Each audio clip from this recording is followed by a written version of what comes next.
हरिहंत सिद्ध सूरी उपाध्याय साधु सर्व अर्थ के प्रकाशी मांगलिक उपकारी हैं। तिन्ह स्वरूप जान राग ते भई जो भक्ति काय को नवाए स्तुति को उचारी। धन्य धन्य तिन्हीं ते काज सब आज पाई कर जोर बार बार वंदना हमारी है। मंगल कल्याण सुख ऐसो हम चाहत हैं। हो मेरी ऐसी दशा जैसी तुम धारी है। हो मेरी ऐसी दशा जैसी तुम धारी। मंगलमय मंगल करण प्रीत राग विख्यान नमो ताहि जाते भई अरहंतादि महान। करि मंगल करि ओ महान ग्रंथ करण को काज जाते मिले समाज सब पावे निज पद राज। इस भव तरु का मूल एक जानहु मिथ्या भाव ताको करि निर्मूल अब करिए मोक्ष पाव करिए मोक्ष पाव। प्रश्न देख लें आगे के। क्वेश्चन नंबर 247 247 नंबर का।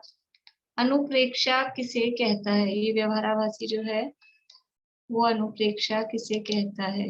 बोलिए सुनीता आंटी। पेज नंबर आएगा 229। अनित्य आचरण आदि के चिंतन से शरीर आदि को बुरा जानकर अर्थात उसे हितकारी न जानकर उससे द्वेष रूप उदासीन होने को यह व्यवहाराभासी जीव अनुप्रेक्षा कहलाता है, मतलब कहता है। यानी शरीर को बुरा जान के वो जो द्वेष रूप उदासीनता जो संयोगों और पर्यायों की अनित्यता आदि बताई, तो वास्तविक वैराग्य ना होकर द्वेष रूप उदासीनता होती है और उसी का नाम अनुप्रेक्षा कहता है। ठीक है, उसमें भूल क्या है?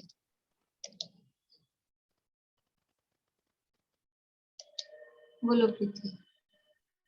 अनुप्रेक्षा का चिंतन तो शरीर और उसके संयोगों का वास्तविक स्वरूप पहचानकर उनके प्रति राग द्वेष के भाव का अभाव करने के लिए बताया जाता है, जबकि यह जीव शरीर आदि में राग छोड़कर उसे द्वेष रूप मानकर उससे उदासीन होता है, यह इसकी भूल है। बढ़िया। सच्ची अनुप्रेक्षा कैसे होती है ज्योति जी? शरीर आदि का जहाँ जैसा स्वभाव है वैसा पहचान कर भ्रम को मिटाकर और भला जानकर राग नहीं करना और बुरा जानकर द्वेष नहीं करना।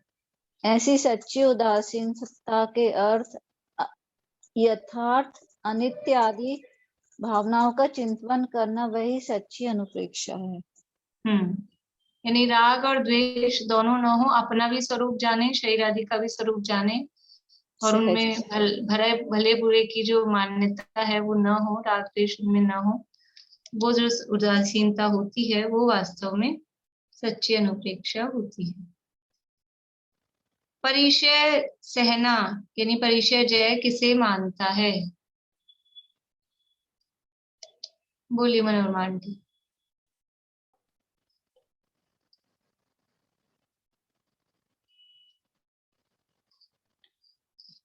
अनम्यूट नहीं किया आपने, आवाज चालू करिए आंटी।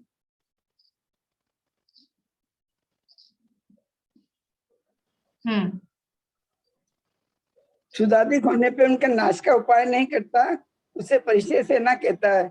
सो उपाय तो नहीं किया और अंतरंग में क्षुधाधीन अनिष्ट सामग्री मिलने पे दुखी हुआ, रति आदि का कारण मिलने पे सुखी हुआ, जो दुख रूप परिणाम है वही आध्यान और रोध ध्यान है। नहीं, प्रश्न केवल इतना ही था कि परिचय किसे मानता है, तो बस क्षुधादि होने पर उनके नाश का उपाय नहीं करना, उसे ही परिचय सहना या परिचय मानता है, बस इतना। ठीक है, उसमें भूल क्या करता है, इस मान्यता में उसकी भूल क्या है? क्षुधादि का कारण मिलने पर उनका उपाय नहीं करता यह, परंतु अंतरंग में क्षुधादिक अनिष्ट सामग्री मिलने पर दुखी और रति का कारण मिलने पर सुखी मानता है। तो सर्व जीव के असाता में दुखी और साता में सुख मानते हैं, और ये रति अरति आत्र रोत्र ध्यान है। तत्व ज्ञान न होने से वैराग्य तो नहीं आया इसको, और मैं मुनि हूँ ऐसे प्रतिकूल परिस्थितियों में खुद को रोक के रखता है। ये उपयोग को रोक के रखता है, ये अपने उपयोग को रोक के रखता है, तो इसका उपयोग खा गया। शब्द गलत हो गए। मतलब ये बाहर में उपयोग को रोक के रखा ना, तो इसके उपयोग को खा गया, तो ये तो परिसर सहन नहीं हुआ, ये परिसर जय नहीं हुआ, ये परिसर सहन हुआ। परिसर जय तो सुख दुख का कारण मिलने पर। उपयोग को कौन खा गया, ये बात समझ नहीं आई आपकी, कौन उपयोग को खा गया? तो आपने ही दिया था पॉइंट के अंदर क्लास में, तो मैंने कि इसका उपयोग वहाँ शरीर पर चला गया ना, हाँ, तो वो इसलिए शरीर उपयोग खा गया, मतलब वो जो क्षुधादि। ठीक है, मुझे लगा वो उपयोग, मतलब वो बात क्लियर नहीं समझ आ रही आपकी उसमें कि कौन तो वहाँ उपयोग। उपयोग जाता है ना, अपन रोक के रखते हैं तो हाँ, कोई चीज तो। हाँ, परिसर जय तो दुख सुख का कारण मिलने पर उपयोग वहां जाए नहीं, और समता भाव से गेय रूप से उनको जानने वाला रहे, वही परिसर जय। यानी वास्तव में ये सुखी दुखी हो रहा है, अनिष्ट सामग्री मिलने पर दुखी और इष्ट सामग्री मिलने पर सुखी हो रहा है, ये उसकी भूल है। परिचय जय क्या है वास्तव में, कि अनिष्ट सामग्री मिलने पर भी उपयोग उस तरफ जाए ही नहीं, तो वो उपयोग जाएगा नहीं तो वो दुखी होना कि ये मुझे दुखदाई है, ऐसा विकल्प ही नहीं आएगा। बढ़िया। सच्चा परिचय सह क्या है?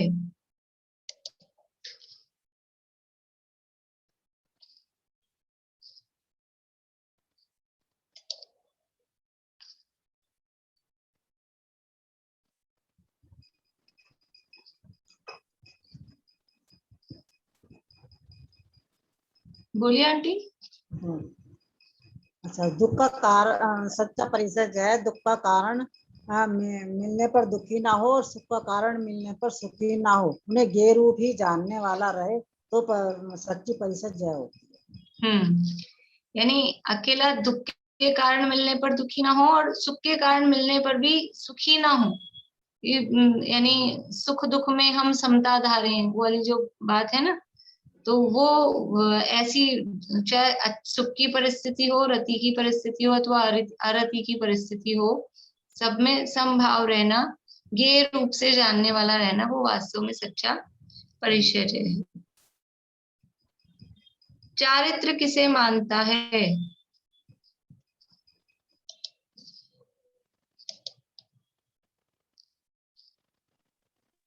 हिंसा आदि पाप सहित जो कार्य होते हैं उनके त्याग को चारित्र मानता है। पाप के कार्य को, सावध्य योग को चारित्र मानता है, और इस चारित्र के लिए महाव्रत आदि को ग्रहण कर, मतलब उपादेय मानता है उनके त्याग को, और उसके लिए महाव्रत आदि रूप शुभोपयोग को उपादेय रूप से ग्रहण करने को मानता है। तो वो भी, उसको भी चारित्र, अकेला महाव्रत आदि ग्रहण किया ना, हिंसा का त्याग किया, वो महाव्रत, 5 पापों का त्याग किया, तो उसको तो हे मान रहा है पापों को, और महाव्रत आदि को उपादेय मान रहा है, और उसको चारित्र मान रहा है। उसमें गलती क्या है?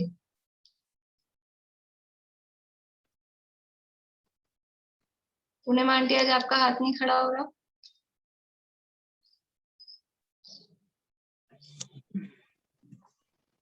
क्या प्रश्न कौन सा है? 254। 254। महाव्रत आदि रूप से उपयोग को उपादेय पने से ग्राह्य मानता है। तत्व सूत्र में आश्रव पदार्थ का निरूपण करते हुए महाव्रत अनुव्रत को भी आश्रव रूप कहा है। वे उपादेय कैसे हो सकते हैं? या उसको उपादेय मानते हैं, इसकी गलती होती है। क्योंकि वास्तव में वो आश्रव के कारण है और वो आश्रव के कारणों को ही उपादेय मान के, चारित्र जो कि संवर का कारण है तो चारित्र रूप से उनको उपादेय मानता है, चारित्र रूप से उनको ग्रहण करता है। ये उसकी वास्तव में गलती है। वास्तविक चारित्र क्या है ममता भाभी?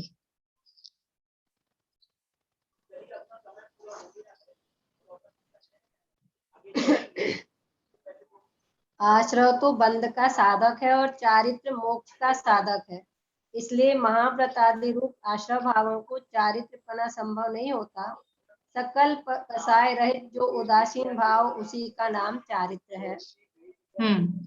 वास्तव में वो चारित्र की परिभाषा तो सकल कषाय रहित जो उदासीन भाव है वही सच्चा चारित्र है। ये तो बात ऊपर वाले प्रश्न में आएगी, भूल वाली में, कि उनको वो चारित्रपना संभव नहीं है। चलिए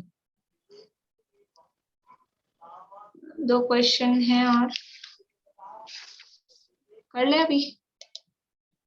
वैसे सब लोग तो हो गए पूरे अभी जितने दिख रहे हैं।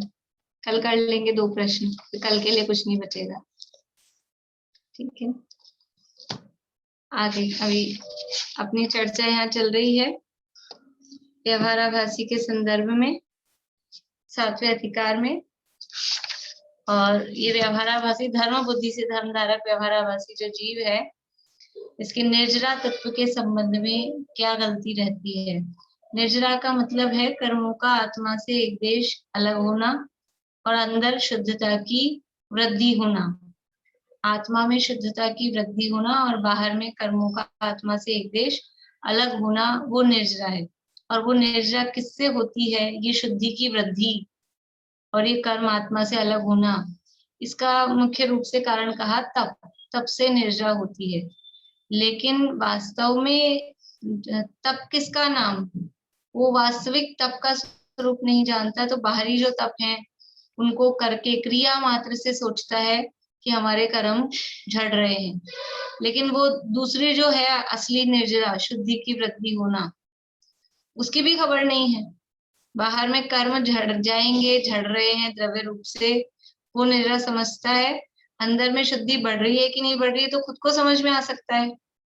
कर्म तो नहीं दिखते हैं, लेकिन हमारी शुद्धि बढ़ रही है कि नहीं बढ़ रही है, वितरागता कुछ हो रही है कि नहीं हो रही है, ये तो व्यक्ति को खुद को समझ में आता है, आने लग जाता है, समझ में आने लग जाता है। तो वो शुद्धि बढ़ नहीं रही है और तो कर्म कैसे खिलेंगे वास्तव में? इसलिए वो निर्जरा तो कुछ होती नहीं है और बाहरी जो तप है उन बाहरी तप से ही निर्जरा मानता है। तो यहाँ इसी के संदर्भ में ये प्रश्नोत्तर पंडित साहब कर रहे हैं। और फिर कहा कि यदि इनसे नहीं होता है तो अनशनादि कोई तप कहा ही क्यों, कि वो बाहर से लोगों को दिखाई देता है, इसलिए उपचार से उसको तप कहा है। ऐसे उपचार का कथन दुनिया में जिनवाणी में बहुत है, बहुत जगह ऐसे होता है। वहां तो सब सच मानते हैं, जो वास्तविकता होती है उसको मानते हैं, उपचार को उपचार मानते हैं। और यहाँ पर दिमाग नहीं लगाते। वहां दुनिया में तो बहुत उपचार चलता है, कितने सारे कथन उपचार से होते हैं। तो वहां सब ये उपचार है, ये व्यवहार है, ये निष्वास्तव है, ये सब समझते हैं। और यहाँ आके सब अपनी समझ लो बुद्धि को बंद कर देते हैं, क्योंकि जिसमें रस है, जो प्रयोजन यानी जो जीव की इच्छा है ना, यानी जीव को जो चाहता है उसके अनुकूल बात जो मिले बस वो ठीक है। इच्छा ने यानी तप से निर्जरा होती है ये कहा, और अपने को ये सरल लगता है, उपवास आदि करना उसमें नाम भी होता है, सरल भी लगता है, तो इससे यही तप है, बस उसको तप मान के बैठ गए। लेकिन वास्तव में वो शुद्धोपयोग या शुद्ध परिणति रूप जो वो इच्छाओं का निरोध उसमें होता है वो तप है, वो स्वीकार करने को तैयार नहीं है। जहाँ अपने अनुकूल बात मिलती है ना, जिनवाणी में भी उसको पकड़ के बैठ जाते हैं कि देखो ये है जिनवाणी में ये लिखा है, और थोड़ी बहुत भी अपने प्रतिकूल हो तो उसको जल्दी से चला देते हैं कि नहीं नहीं ये तो ठीक जो भी है। ऐसा यहाँ होता है। देखिए तो ये क्या कह रहा है, अब इसको सही बात बताई 231 पेज की लास्ट लाइन। यदि ऐसा है तो हम उपवास आदि ही नहीं करेंगे। अब ये इसको जिनवाणी की बात को ये अपने अनुकूल लेके कि या तो वे ठीक है उपवास करें तो थोड़ा बड़ा धर्म भी हो, थोड़ा बड़ा नाम भी हो, तो वो करता था।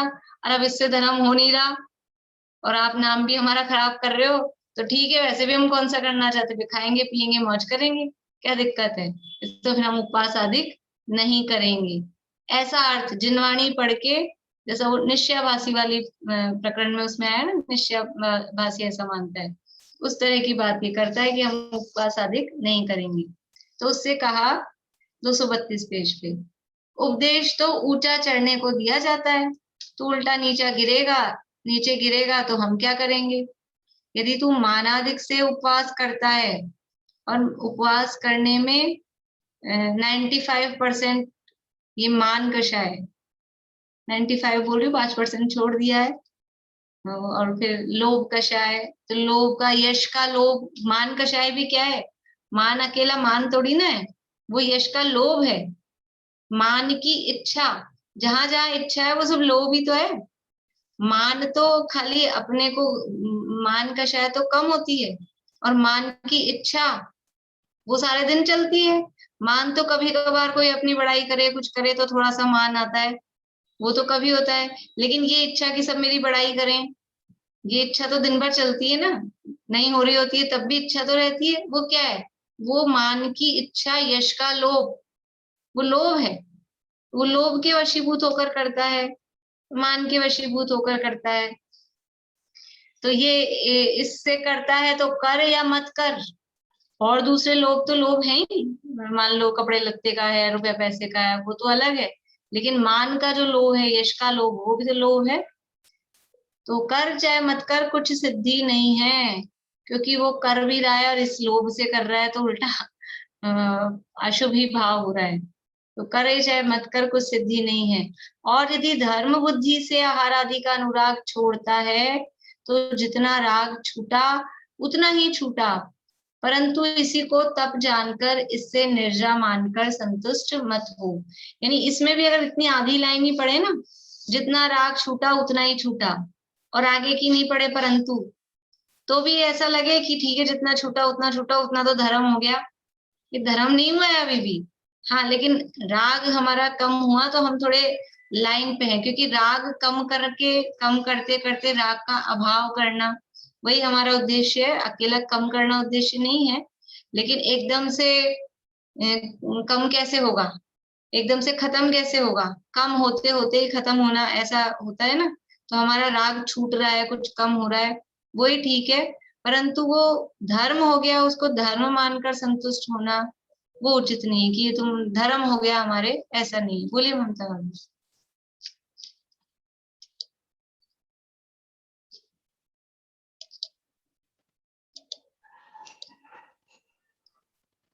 उपवास करते हैं ना जैसे, और फिर उनको लेकिन ऐसा एहसास ही नहीं होता है कि हम मान कर रहे हैं इसमें।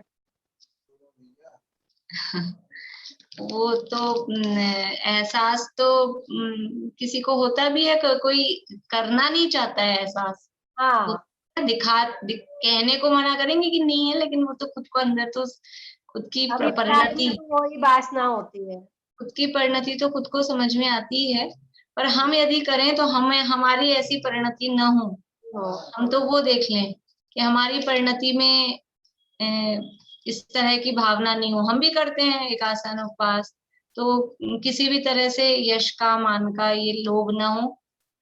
राग छूट रहा है, जितना राग छूट रहा है वो ठीक है, और उसमें भी धर्म बुद्धि, मान कषाय यानी अधर्म पाप भी नहीं, कषाय भी नहीं, और धर्म बुद्धि भी उसमें नहीं, ऐसा बैलेंस वाली स्थिति होनी चाहिए। बोलिए आंटी। स्वरूप लीनता रूप जिसका पुरुषार्थ शुरू हो जाता है ना, उसको पंच इंद्रियों के भोगों संबंधी इच्छाएं अपने आप ही कम होने लगती हैं। फिर वो उपास कहा है या ना कहा है, उसको इच्छा ही नहीं रहती है। हाँ, प्रवृत्ति नहीं, अपने आप इन चीजों की हाँ, रुक जाती है ना। वो तो अपनी परिणति को चेक करने के लिए अभी मान लो ऐसा होता है कि हमने खाली उकाली पी 14 के दिन, पूरा उपवास नहीं किया, उकाली पी ली, या फिर 5 मिनट का खा ली, बस गिन गिन के। ये भी नियम ऐसे रखा कि हम 5 खाएंगे। अब कोई गए कि इसे तो उपवास ही कर लेते, थोड़ा वो नाम हो जाता है। तो इसमें वो उपवास से बड़ा वो अनशन, नहीं अनशन से बड़ा वो उनोदर, कि हम बस हमने किया भी, खाने भी बैठे, अब सुबह से मान लो कुछ नहीं खाया है और बैठे 12-1 बजे जब भी, और फिर केवल बस इतनी सी पी ली कि इतनी सी वो 4-5 खा ली, तो उसमें इच्छा का निरोध अधिक है, इसलिए उसको उससे अधिक बड़ा तप कहा। और अपनी खुद की भी परिणति अपनी चेक कर पाए कि हम ऐसा कर मतलब रह पाते हैं कि नहीं, ऐसा। तो इसमें नाम नहीं करना है ज्ञानी को। मुनिराजों का उदाहरण आता है, 1 महीने का उपवास किए, 1 चावल के दाने का आहार लिया, और या 1 गास चावल लिया, समझ लो 1 चावल का दाना ना सही, 1 गास लिया और बस छोड़ दी अंजलि और चले गए। अरे तो फिर 1 गास ही लेना था तो 2 महीने का रिकॉर्ड बना लेते, फिर 1 महीने का उपवास किया। तो उनको रिकॉर्ड नहीं बनाना, अज्ञानी रिकॉर्ड बनाने में लगता है। दादा ने लिखा वहां धर्म की 10 लक्षण में, ये अज्ञानी रिकॉर्ड बनाता है, ज्ञानी को रिकॉर्ड नहीं बनाना है। ज्ञानी को तो अपनी परिणति को देखना है कि इच्छा का निरोध हो रहा है कि नहीं हो रहा है। इसलिए ये मानाधिक से करे तो कर, मत कर, एक बराबर है सब कुछ, ऐसा वो कह रहे हैं। जितना राग छूटा उतना ही छूटा, परंतु इसी को तप जानकर इससे निर्जरा मानकर संतुष्ट मत हो। हम लोगों के जिस तरह जितने भी जो नियम होते हैं ना, ये सब ऐसे ही हैं, और उसमें यही अभिप्राय है कि जितना राग छूटा उतना, जैसे वो उसको मांस छोड़ने के त्याग का उपदेश दिया भील को मुनिराज ने, तो वो सब में मना कर दिया, नहीं छोड़ सकता हूँ। तो ठीक है, कौवे का ही छोड़ दे, तो क्या बस कौवे का ही मांस छोड़ने योग्य है, बाकी सारे मांस खाने योग्य हैं? ऐसा नहीं। लेकिन अब वो एक का ही छूटा तो वही छूटा, जितना छूटा उतना ठीक। ऐसा ऐसा अपने भी इस तरह के नियम होते। मान लीजिए किसी को कहे रात्रि भोजन त्याग, अब कोई इस तरह की परिस्थिति में है, वो बोले कि मैं तो छोड़ नहीं सकता, फिर रोज ही भोजन ही नहीं हो पाए। अगर कोई बिल्कुल तैयार नहीं है कि हम तो नहीं छोड़ें, तो फिर क्या आप लिमिट तो बांध लो 7 बजे की, 8 बजे की। तो इसका मतलब ये रात्रि भोजन का अलाउ कर रहे हैं, कि उसकी अनुमोदना कर रहे हैं, कि उसको अच्छा बता रहे हैं, वो नहीं। लेकिन कभी तो 11 बजे 12 बजे कभी भी खाता था, उसकी वजह ये तो कम हुआ कि 12 बजे बाद नहीं लेंगे, कि 9 बजे बाद नहीं लेंगे, कि 7 बजे, जो भी जैसा नियम लिया हो। तो ये जैसे हमने 10 लक्षण चल रहे हैं, हमने पूर्ण रूप से हरि का त्याग नहीं कर सकते हम, तो हमने 5 रखी, तो क्या 5 खाने योग्य है कि नहीं? लेकिन भाई बाकी सबसे तो राग छूटा ना, अभी इतने में ही लिमिटेड हो गया, तो जो छूटा वो अच्छा है। तो अपने सारे ज्यादातर नियम इसी तरह के होते हैं। रात में पानी भी पीने योग्य नहीं है, लेकिन अब नहीं चलता है, तो हमने 8 बजे का, 9 बजे का, 10 बजे का, कुछ तो सीमा रखी, कुछ तो लिमिट रखी। तो जितना छूटा उतना अच्छा है। लेकिन ये हम करके हम धर्म कर रहे हैं, ऐसा माने तो अधर्मात्मा है। ऐसा ये करके वो सोचे कि मैं बाकी सारे मांस खा रहा हूँ और कौवे का मांस नहीं खा रहा हूँ तो मैं धर्मात्मा हो गया, वो बहुत बड़ा, ऐसा नहीं है। बस वो जितना राग छूटा उतना, और उसको धर्म कहा भी, जो त्याग किया तो वो व्यवहार धर्म, व्यवहार से उसको दिखाने के लिए प्रथमानुयोग में कह देते हैं। आगे, तथा अंतरंग तपों में प्रायश्चित, विनय, वैयावृत्य, स्वाध्याय, त्याग और ध्यान रूप जो क्रियाएं, उनमें बाह्य प्रवर्तन, उसे तो बाह्य तपवत ही जानना। अंतरंग तपों के नाम पारुल आपको याद है? नहीं, अंतरंग तपों के नाम रेखा जी दिल्ली बोलिए, याद है आपको? हाँ या ना, जवाब तो दीजिए। हाँ याद है।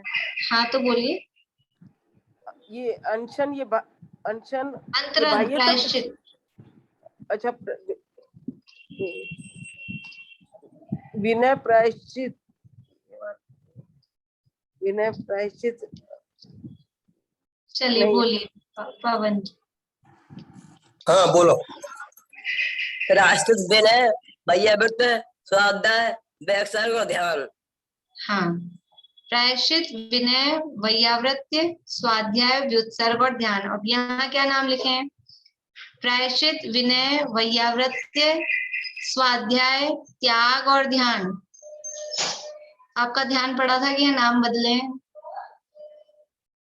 कौन सा नाम बदला है अनीता आंटी? त्याग लिखा है व्युत्सर्ग की जगह। व्युत्सर्ग की जगह त्याग लिखा है। व्युत्सर्ग का अर्थ त्याग होता है, इसलिए व्युत्सर्ग की जगह त्याग लिखा है। तो प्रायश्चित, विनय, वैयावृत, स्वाध्याय, त्याग अथवा व्युत्सर्ग और ध्यान रूप जो क्रियाएं, अंतरंग तपों में भी ये जो क्रियाएं हम ध्यान कर रहे हैं, तो ध्यान करने के लिए भी बाहर की कोई मुद्रा, कोई क्रिया होती है कि नहीं होती है? हम स्वाध्याय कर रहे हैं तो स्वाध्याय की भी एक क्रिया रूप बाहर की होती है। पुस्तक खोल के बैठे हैं अथवा विचार के लिए बैठे हैं, तो या पूछ रहे हैं या आमनाय पाठ कर रहे हैं, इस तरह के कुछ भी जो भी क्रिया है, विनय है, वैयावृत्य है, तो ये बाहर की जो इनकी क्रियाएं हैं, उनमें जो बाह्य प्रवर्तन, उसे तो बाह्य तपवत ही जानना, ये सब यहाँ मोक्ष प्रकाशक में लिखा है। अपन तो पहले पढ़ चुके हैं तत्वार सूत्र में, लेकिन ये जो इस अंतरंग नाम तो है अंतरंग तप, लेकिन इसकी भी जो क्रियात्मक बाहरी जो चीज है वो वास्तव में बाहर तप ही है, वो बाह्य तप ही है। वो भी असली अंतरंग तप नहीं है। और वो भी जो बाहरी क्रिया है, और यदि वो क्रिया रूपी है तो वो भी आश्रव का ही कारण है, वो निर्जरा का कारण नहीं है जो बाहरी क्रिया रूप है। तो अंतरंग तपों में भी जो क्रियाएं हैं उनमें बाह्य प्रवर्तन, उसे तो बाह्य तपवत ही जानना। जैसे अनशनादि बाह्य क्रिया है, उसी प्रकार यह भी बाह्य क्रिया है। जैसे अनशन बाहर की क्रिया है, वैसे हम अंतरंग तप करते हैं तो हम स्वाध्याय करते हैं, हम किताब खोल के बैठते हैं, 2 पेज पढ़ते हैं, रीडिंग करते हैं और फिर बंद कर देते हैं। तो जैसे वो अनशन, आज भोजन नहीं किया, वैसे ये बाहर की क्रिया हुई। वो असली स्वाध्याय का जो अर्थ है, ध्यान करते हैं हम, हमारा नियम है कि हम रोज सामायिक करते हैं, हम ध्यान करते हैं, तो क्या करते हैं कि उसमें 2-4 पाठ बोल लेते हैं, एक माला फेर लेते हैं, 2-5 मिनट ऐसे बैठते भी हैं, कुछ सूत्र बोल लेते हैं, लेकिन बस वो उपयोग तो सारा विकल्पों में ही चल रहा है, विकल्पात्मक ही। वो वास्तव में ध्यान थोड़ी ना है, वो ध्यान नहीं है, वो सारी ध्यान की क्रिया है, वो सब क्रिया है। तो ये जो बाह्य क्रिया है, जैसे अंशनादि बाह्य क्रिया है, उसी प्रकार यह भी बाह्य क्रिया है। इसलिए प्रायश्चित आदि बाह्य साधन अंतरंग तप नहीं है। ऐसा बाह्य प्रवर्तन होने पर जो अंतरंग परिणामों की शुद्धता हो, उसका नाम अंतरंग तप जानना। ये जो बाहर में इस तरह की जो क्रिया हुई, स्वाध्याय की, ध्यान की, व्युत्सर्ग के लिए क्या करते हैं? खड़े हो जाते हैं हाथ लटका के, कायोत्सर्ग, और फिर क्या करते हैं? 9 बार नमोकार मंत्र बोलते हैं, वो कायोत्सर्ग है। कायोत्सर्ग में शरीर के प्रति ममत्व का त्याग करना था। व्युत्सर्ग में त्याग शब्द दिया है ना, मतलब शरीर के प्रति, परिग्रह के प्रति ममत्व का त्याग। और उसी समय हमको तो मच्छर खा रहा हो तो दिमाग उसमें जाता है, या फिर पैर में खा रहा हो तो इधर वाले पैर से उधर वाले पैर में कुचलना भी चालू कर दे, जाना भी चालू कर दे, ऐसा भी करें। तो वो शरीर के प्रति ममत्व का त्याग कहाँ हुआ? तो ये तो क्रिया है, वो कायोत्सर्ग की खाली क्रिया हो रही है, और नमोकार मंत्र उसमें बोल लेते हैं, उसमें भी उपयोग नहीं लगता है, वो भी पता नहीं जैसे बोलता है वैसे बोलता है। ये सब तो बाहरी क्रिया है। ये क्रिया होने पर अंदर में परिणामों की जो शुद्धता हुई, बाहर में ध्यान के लिए ऐसे बैठे, कुछ पाठ आदि बोला, उसके बाद में अंदर परिणाम उस पाठ के शब्दों पे गए, उसमें विचार गए, और फिर अंदर में स्थिरता हुई, तो अंदर में जो परिणामों की शुद्धता हुई, उसका नाम अंतरंग तप जानना। मतलब जो निर्जरा का कारण है, निर्जरा का कारण अंतरंग तप है, और अंतरंग तप का मतलब प्रायश्चित आदि बाहरी क्रियाएं नहीं, वो अंदर जो परिणामों की शुद्धता हो रही है, परिणामों की जो लीनता हो रही है, वो परिणामों की लीनता से वो इच्छाओं का निरोध, क्योंकि तब तो इच्छा का निरोध है ना। तो जब वो परिणाम अंदर में लीन होते हैं तो इच्छाएं अपने आप उत्पन्न नहीं होती, उसका नाम इच्छा निरोध है, उसका नाम तप है।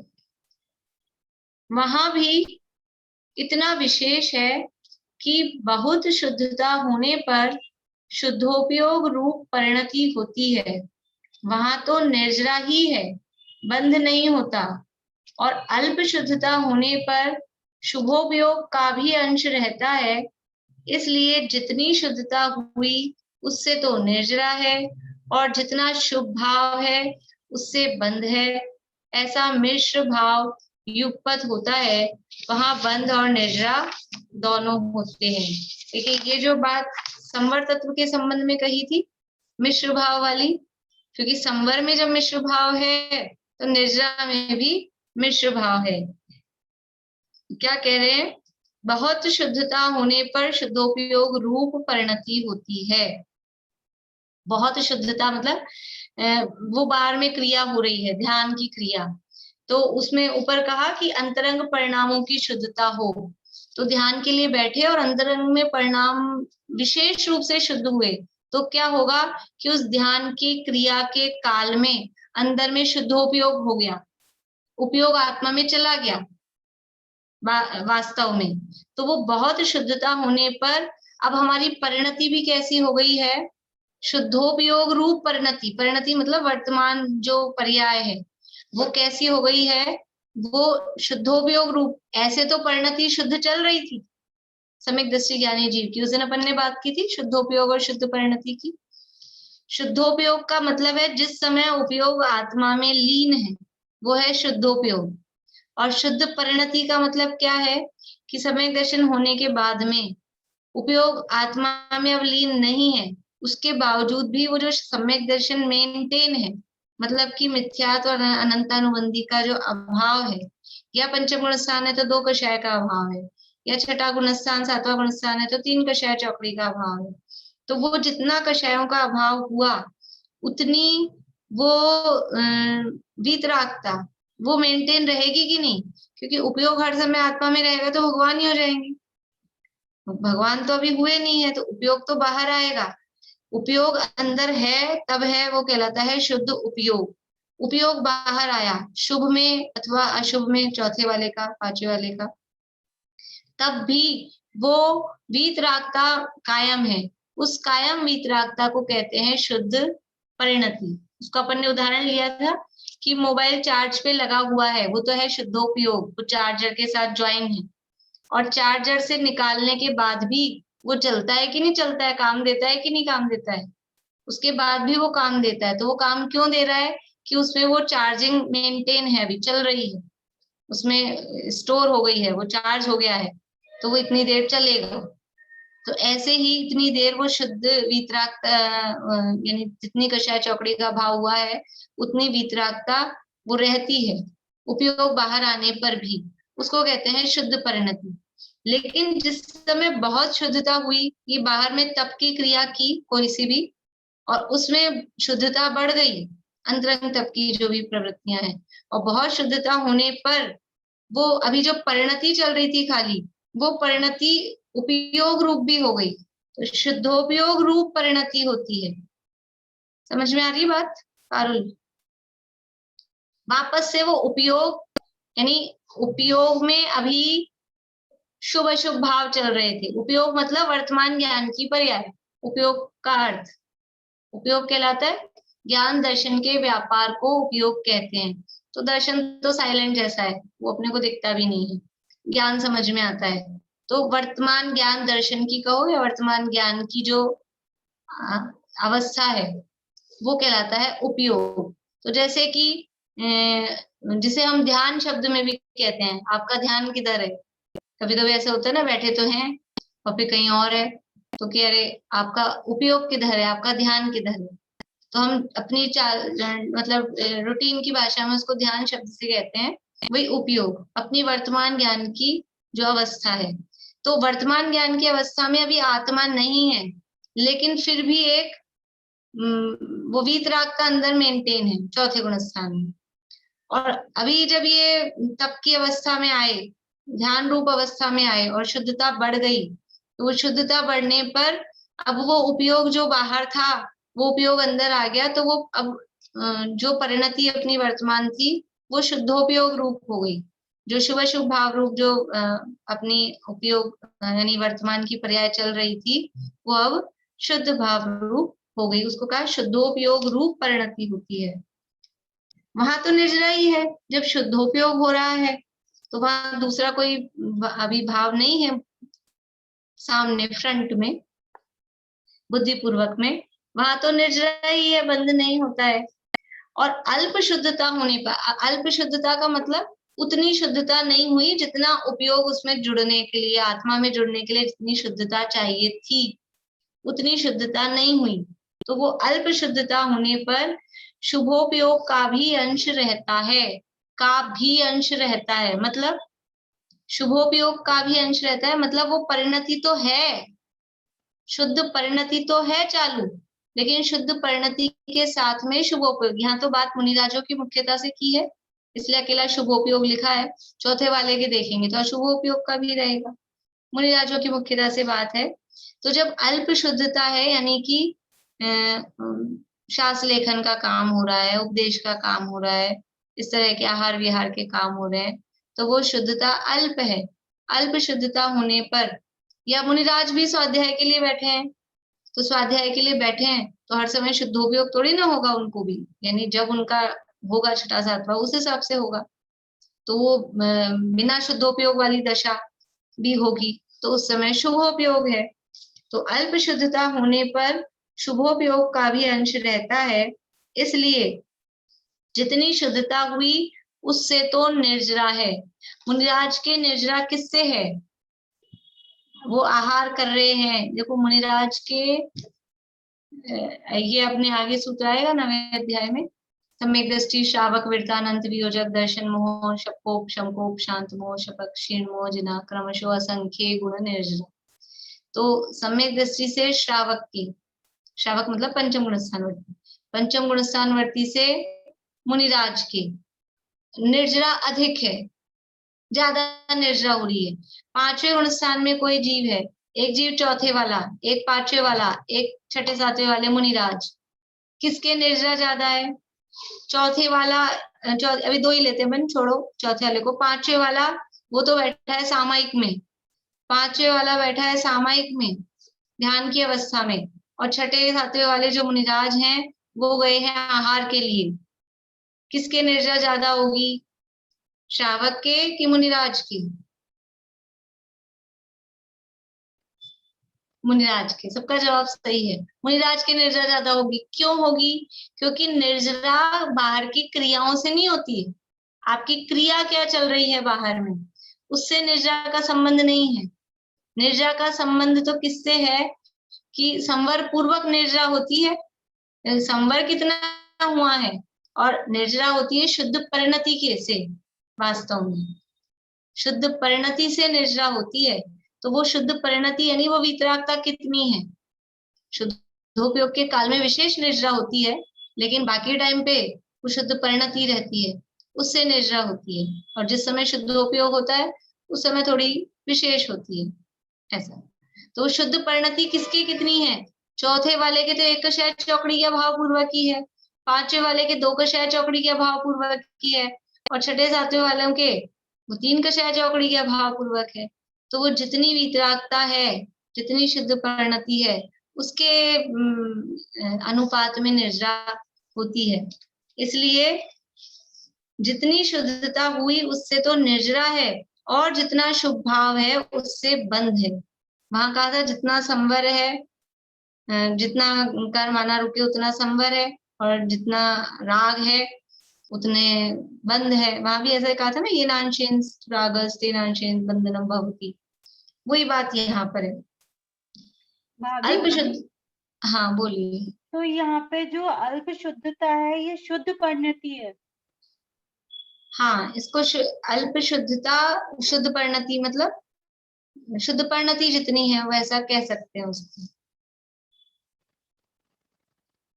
लेकिन अभी ये जो अल्प शुद्धता को समझना ऐसा है, तो वो शुद्ध परिणति, निर्जरा का कारण तो वो शुद्ध परिणति ही है, लेकिन जो वो क्रिया रूप प्रवृत्ति बाहर में हो रही है ना, ध्यान की, सामायिक की, जो भी ये प्रायश्चित, विनय, वैयाव्रत आदि की जो भी अंतरंग तप की जो बाहर की क्रिया रूप प्रवृत्ति हो रही है, उस बाहर की क्रिया होते हुए में यदि शुद्धता बहुत हुई उस क्रिया के काल में, तो वो शुद्धोपयोग रूप परिणति हो रही है, उससे तो निर्जरा ही हो रही है। लेकिन यदि वो बाहर की क्रिया के काल में अल्प शुद्धता हुई, अपनी शुद्धता उतनी नहीं बढ़ पाई कि उपयोग आत्मा में जुड़ जाए, उसका नाम अल्प शुद्धता यहाँ पे कहा है। लेकिन उस अल्प शुद्धता के काल में उस समय शुद्ध परिणति है, वो समझना। ठीक है पारुल, समझ में आई? आप डिस्टर्ब लग रही हो मुझे। नेट चला गया था, बहुत अटक अटक, कुछ समझ में नहीं आया। मैं रिकॉर्डिंग सुन लूंगी। देखो मैं फिर से बोलती हूँ, जो वो बाहरी क्रियाएं थी, बाहरी अंतरंग तप की रूप जो बाहरी क्रियाएं, कायोत्सर्ग की अवस्था में बैठे हैं, ध्यान की अवस्था में बैठे हैं, स्वाध्याय की अवस्था में बैठे हैं, वो बाहरी क्रिया होने पर यदि शुद्धता बढ़ गई, और शुद्धता इतनी बढ़ गई, बहुत शुद्धता होने पर, मतलब कि वो शुद्धता इतनी बढ़ गई, अंदर परिणाम इतने निर्मल हो गए कि वो वायर जुड़ गए, मतलब उपयोग आत्मा में चला गया, तब तो वो शुद्धोपयोग रूप परिणति है, और उससे तो निर्जय ही है, वहां तो बंद ही नहीं है। लेकिन हमने वो क्रिया बाहर में अंतरंग तप रूप जो भी क्रियाएं हैं वो की, ध्यान के लिए बैठे, लेकिन उतनी उस लेवल की शुद्धता नहीं हो पाई कि वो जुड़ जाते तार, यानी उपयोग आत्मा में नहीं जा पाया। बाहर में क्रिया तो हुई, लेकिन शुद्धता भी हुई, कुछ विशुद्धि बढ़ी, लेकिन उतनी नहीं हुई कि वो उपयोग आत्मा में चल जाता। तो उस समय वो परिणति तो है ही, वो परिणति शुद्ध है जितनी है, लेकिन उसके साथ में फिर दूसरा उपयोग कौन सा रहा, क्योंकि हम क्रिया ये कर रहे थे तो शुभ उपयोग रहा। तो जितनी शुद्ध परिणति थी उतनी तो निर्जरा है, और जितना शुभोपयोग हुआ वो शुभोपयोग से बंद है। तो एक ही काल में एक भाव से ये दोनों काम, बंध भी और निर्जरा भी, वहां संवर और आश्रव, वहां दोनों बात कही थी कि जितना वीतरागता है उतना संवर है, जितना राग है उतना आश्रव है। यहाँ भी वही दोनों बात कह रहे हैं कि जितनी वीतरागता है उतनी निर्जरा है, और जितना राग है उतना बंद है। ऐसा नहीं है कि छूट मिली हुई है किसी को, वो तो सम्यक दृष्टि की, समझ लो दृष्टि का जोर बताने के लिए, और उस बंद को बंद नहीं गिनते हैं ऐसा बताने के लिए सम्यक दृष्टि निर्बंध है, ऐसा समय सार दृष्टि प्रदान ग्रंथ है, इसलिए वहां ऐसा कहा। लेकिन बंद नहीं है, ऐसा नहीं है, जितना राग है उतना बंद होता ही है। 10वें गुण स्थान तक, वहां 9वें गुण स्थान तक मोह का बंद होता है, 10वें तक उसका उदय, तो जितना राग है उतना उस हिसाब से बंद होता है। देखिए इसी को पढ़ के पूरा करते हैं, आगे का प्रकरण फिर कर लेंगे। बोलो प्रीति। हाँ, ये जो शुद्धोपयोग के काल में निर्जरा लिखी है, तो ये कम ज्यादा की अपेक्षा है, या मतलब बंद तो होता है ना 10वें तक, शुद्धोपयोग होता है फिर भी बंद होता है, लेकिन अभी इसीलिए मैंने कहा था वो सामने नहीं है, फ्रंट में नहीं है, मतलब वो अबुद्धि पूर्वक जो भी राग बचा हुआ है उसके काल में, उससे भी उस समय भी बंद है। इसीलिए निर्जरा, इसलिए एक बात मैंने भी कही थी ना, निर्जरा का मुख्य कारण शुद्ध परिणति है। शुद्धोपयोग के काल में थोड़ी एक्स्ट्रा विशेष निर्जरा होती है, लेकिन वास्तव में जो कारण है निर्जरा का वो शुद्ध परिणति, यानी जितनी कषाय चौकड़ी का अभाव है, जितनी वीतरागता है, उस रेशो में, उस अनुपात में निर्जरा होगी। अब शुद्धोपयोग है तो उसमें थोड़ा सा विशेष है बस, बाकी ऐसा कोई शुद्धोपयोग के काल में टोटली बंद का अभाव हो गया साधक दशा में, ऐसा नहीं हो सकता है। लेकिन वो मुख्य रूप से वहां निर्जय मतलब उसको दिखाया जाएगा, क्योंकि वह राग अभी प्रकट नहीं है। प्रकट मतलब सामने नहीं दिखाई दे रहा है, क्योंकि सामने तो अभी शुद्धोपयोग दिखाई दे रहा है, बुद्धिपूर्वक का नहीं है राग। लेकिन जब शुभोपयोग की अवस्था है तब तो बुद्धिपूर्वक ही राग दिखाई दे रहा है, सामने ही राग दिखाई दे रहा है, ऐसा।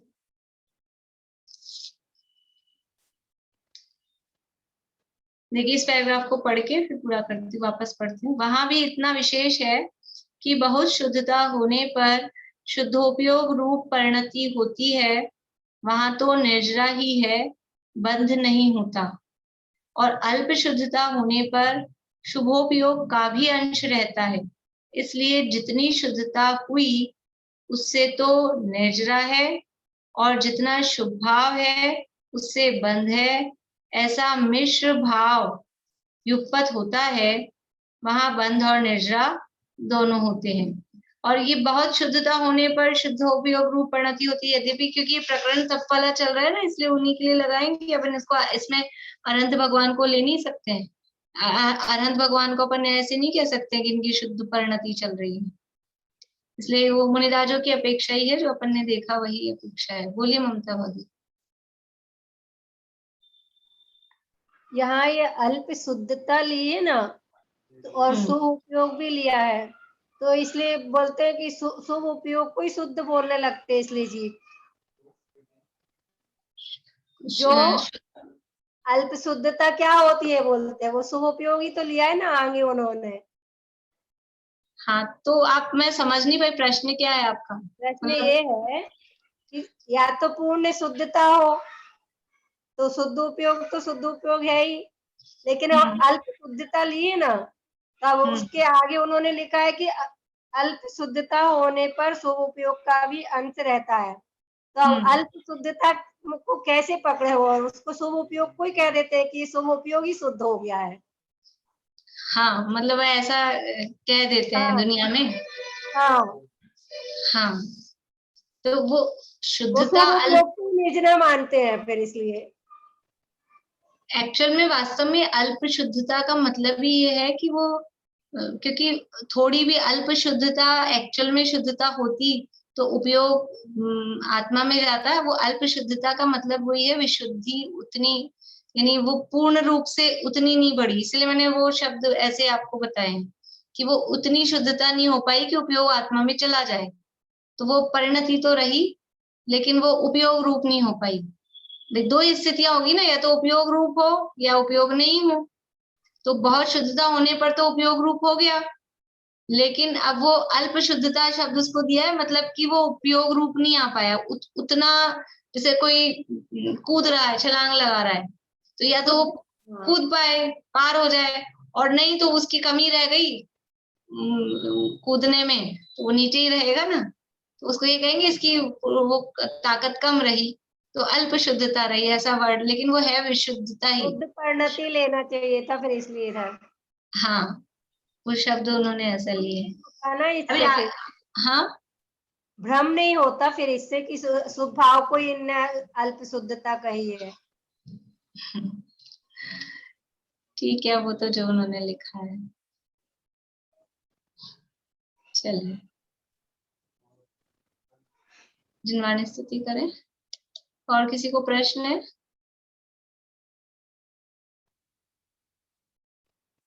बोलिए प्रमिला जी। एक तो प्रश्न ये है कि जो लब्ध उपयोग होता है और जो यूज में आता रहता है, दोनों में क्या फर्क होता है?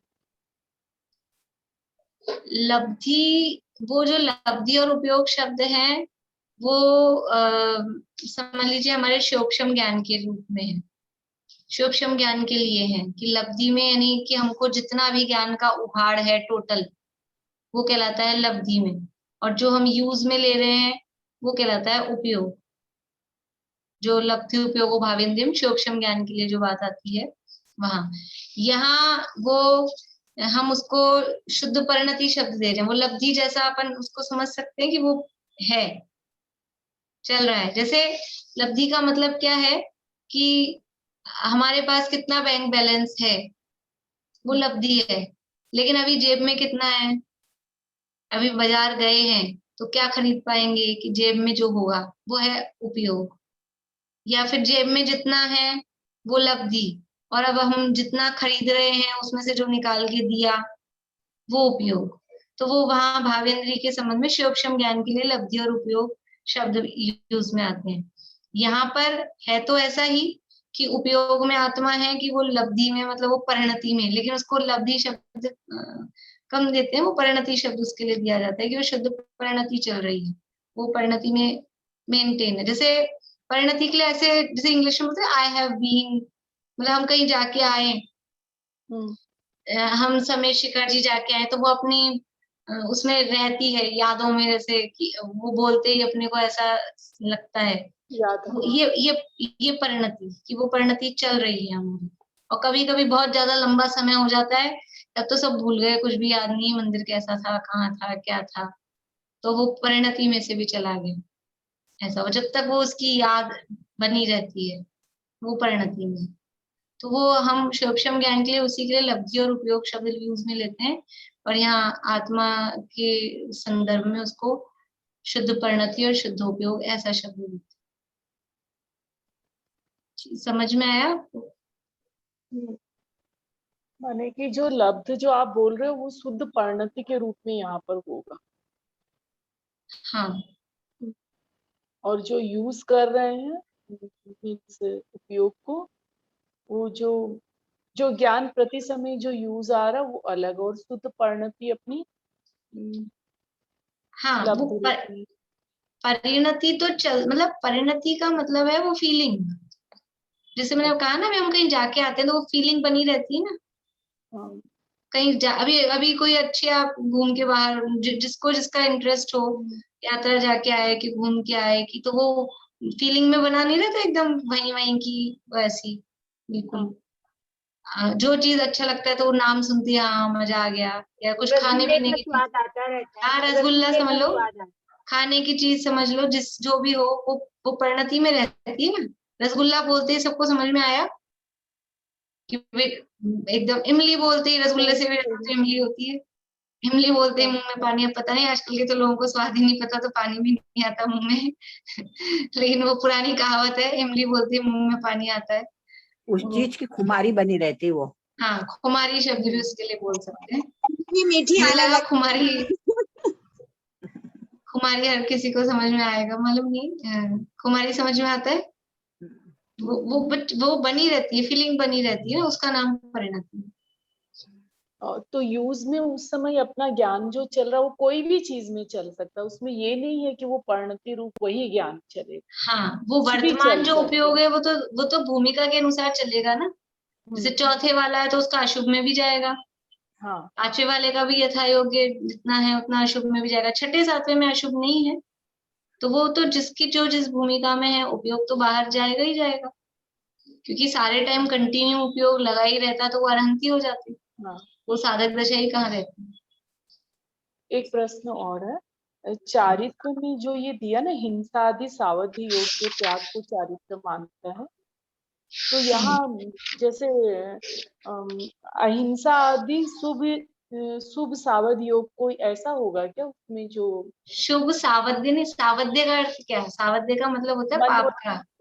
अच्छा, सावध माने पाप। सावध्य, हाँ, सावध्य, वध्य यानी पाप काम, और पाप सहित पाप की जो क्रियाएं हैं, तो वो हिंसा आदि सावध्य यानी जिनमें पाप हो रहा है, आरंभ हो रहा है, आरंभ वाले कार्य। आरंभ का मतलब भी जिसमें पाप होते हैं, हिंसा हो रही, तो ये सावध्य का अर्थ ही पाप है, तो अहिंसा के साथ सावध्य नहीं लगाएंगे।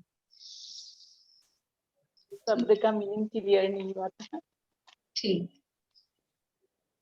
चलो बोलिए सुनीता आंटी। ये जो स्थावर लोक होता है, तो स्थावर लोक में किसका प्रकाश होता है? मतलब प्रकाश होता है, अंधकार होता है, क्या रहता है? स्थावर लोक में किसका प्रकाश या अंधकार?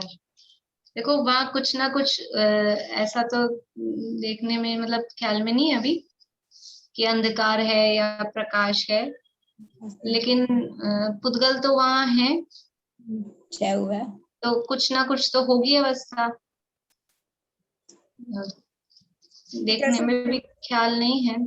अधोलोक में तो जैसे रत्न प्रभा वगैरह का तो उनका प्रकाश रहता है, तो अधोलोक में तो प्रकाश रहेगा वहां पे भी पूरे में, पर हाँ। जब करा तो फिर चेंज हो सकता है।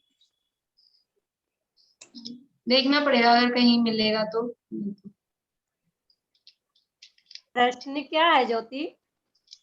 स्थावर लोक है ना, त्रस नाड़ी के बाहर, अच्छा, वहां पर अंधकार है या प्रकाश है, ये प्रश्न। अलोकाकाश का तो मिलता है ऐसे प्रश्न में, अलोकाकाश में अंधकार है कि प्रकाश है, तो वहां तो कुछ भी नहीं है क्योंकि वहां पुद्गल ही नहीं है, तो ना अंधकार है ना प्रकाश है। पर स्थावर लोक में तो पुद्गल है, तो वो जिस रूप से भी परिणमित होते हो, अंधकार अथवा प्रकाश रूप से, देखना पड़ेगा। गज कुमार मुनि है, तो गज कुमार मुनि को जब केवल ज्ञान हुआ जलते हुए ही हुआ, और जब केवल ज्ञान हुआ तो क्या उपसर्ग हो रहा था तब, या फिर शरीर चला गया उसके बाद हुआ, क्या हुआ उस टाइम?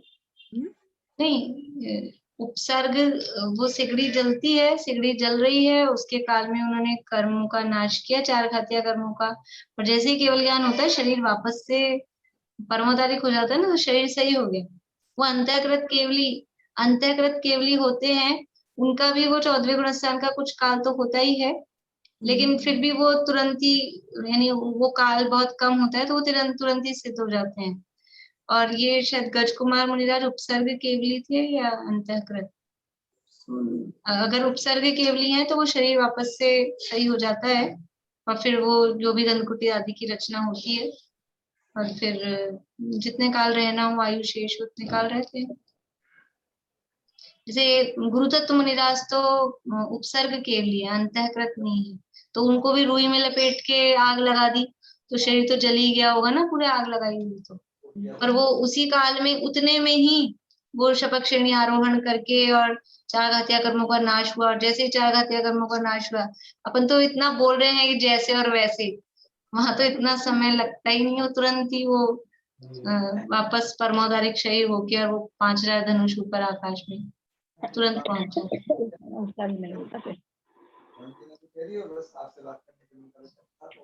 चलिए, सही हो जाता है एकदम। जिनवाणी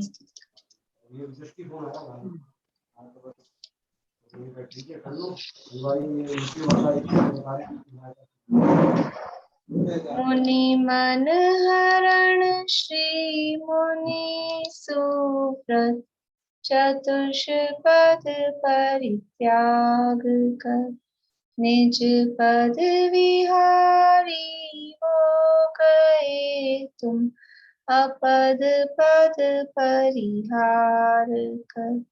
पाया परम पद आपने, निज आत्मा पहचान कर, निज आत्मा को जान कर, निज आत्मा का ध्यान धर।